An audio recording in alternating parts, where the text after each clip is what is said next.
Welcome to my review of the Tidradio H8.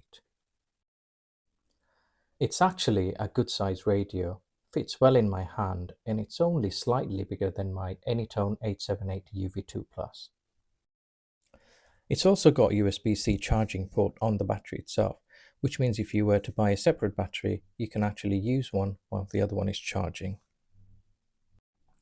The best thing about this radio, however, is that it lets you use Bluetooth on your phone to program it.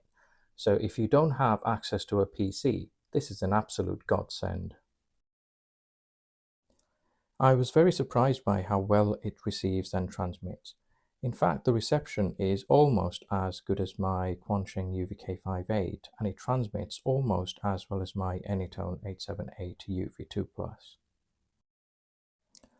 It also has a very good high contrast screen and very good battery life. Even with the display turned on at all times, I think I only had to charge it once over the past couple of weeks. And now, the bad stuff. Tidradio claims it's a 10-watt radio. However, I only managed to get about 5.5 watts on UHF and about 7.9 watts on VHF. And lastly, this doesn't do air bands, which is very surprising because Tidradio H3, which is a smaller and cheaper version of this radio, does do air bands.